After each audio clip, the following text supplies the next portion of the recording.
me dofopa wo te say me da se me ma akwa ba e de aba Adom TV dwumadi we ye Nkuranhyensem mre na me amiri dwumadi ho chia me din e de Apostle Dr. Ni Teko Tego so twa de chiawa eye no Ni Teko Tego so amaje oso to yote leko fonama nto yote we me we bale yo meka kre lafia ko me kaka sa nyina ama akwa ba abadwumadi we so ene so adebo ho a wanwa ana obayo a be no ho de so mienu na me de bay being too busy impressing others and forgetting about your own priorities. Being too busy impressing others, pleasing people, and forgetting about your own priorities. One day you regret for that.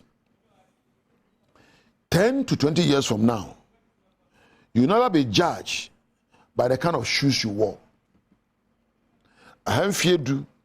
Eko mfedu enuma ni mu a obenyini se ba kokora tifia ontimi nante na baba kokora no obi misa se shoe be na ashoye o share yem nante bi. Neither will you be judged based on the cloth you wear. Obi misa se atara wo share no hwan juicy ana hwan designer be na pama wo. Neither will people judge you by the hairstyle you carried. Obi emu aten ejina enyi a wo ya brantie ana baba wo share ana eyelid a de share wanim and a new for the otare wanim sabe obi misa entoma we use ye say dumase say Holland say GTP say printers ye misa o ne bibi sa na say sa kwa we so bentin we ababo ben e no boja enchirima and dey we abrante we baba wa fashion watch I watch we should be I one airport we should be she said, we do seek a tonioma, we should coat. My man can't tell me. Now we will quote him back, Ediesia. And then, Mintimi Shebu, Manini. Baby, a friend, Mr. Mencobia, when I measure. And to dear Madu do a tono, Dan Quamaba Unipan Pensobia, wouldn't to me shed. And near Mrs. Court to do us an hour wardrobe. Will be a year. Nemum, never be son, say. Ababa Bain and our boy. Oh, poor home. Dan kwa mabenyi na hona ma say ye misa say cream be na oyo de pour ho enyi be na oyo ye say emponchi hair say nkraman hair say Brazilian hair emfa ho ni e bibisa ne say e den na wo yo ye. Therefore, from today, look out for the things that you can do and find out how you can do them to impact on the life of others. If you nekwe e wo mfie mu o montre so o close no o bron so e no mamu panioma betimi ayo ene wadwuma mu panioma betimi ayo anempo nioma betimi aka na ekenya obi ema nipa no so etwe na nyaka se enye se nipa si masi a dan kwa ma wo mpani yomu no eno ene de beka mu.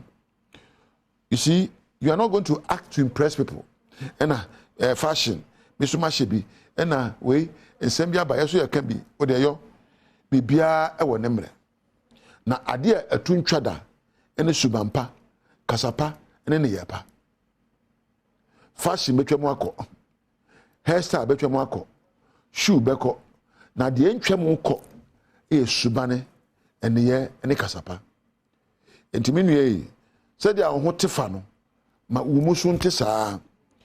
Stop polishing your outer linings to impress people and polish your inner being to create the life you want. Oh, copy a Grammy. You trim kama, but cap no one here. He said the woman. Cap no there is your fefe, but the woman a sumo until we need peduana ye, but there are two mu and a sumo. What will matter at the end of your life is how you lived, how you loved, what you learned along the way, what you have been able to add to humanity. Nia ebebu kompo ahwe dan kwamba ene se kwa meso na obu bra. Kwa meso na oni pedi nkita ho. Kwa meso na wodo odadi. Kwa meso na oni ye ekenya obi eye die ana obi anegye. kwamben so na obrabo e ma nipa ehunu se wo so bebu bra enye se obewu nya ka obetwa tententen na so bibia anim a wo yo ma nipa asamado ho ya metwam osu cemetery ana awudome ana musie bia na mesu minisio enye se nipa awu na minisio ne se dodo na akwa asamado a wode nimde ene ne yepa akwa asamado wontima na adie esa so abrabo nyina wo bu brabo no minie mina me mama mina me gangalia mina me sei bahu na che se oda ne ho adi na wa ananioma ebema busua ho ato no adi wa ananioma ebema oman enya mfaso adi na wa ananioma ebema mpo ankrankra timi aka se onipa simasi e kama brabo awie payo. Forget about impressing people for the sake of it. Be real. Be real. If you want to impress anyone, impress yourself by making progress on your life and creating an impact. Focus on what matters in life. Focus on using your enormous investment given to you by God to benefit humanity. Onyame di no ma bebre ahye omu. Onyame di be bebre amawo usua de na hunu ade kodum pempenso bi a se de tie bi abra bo so be ban faso ama woni wa busua.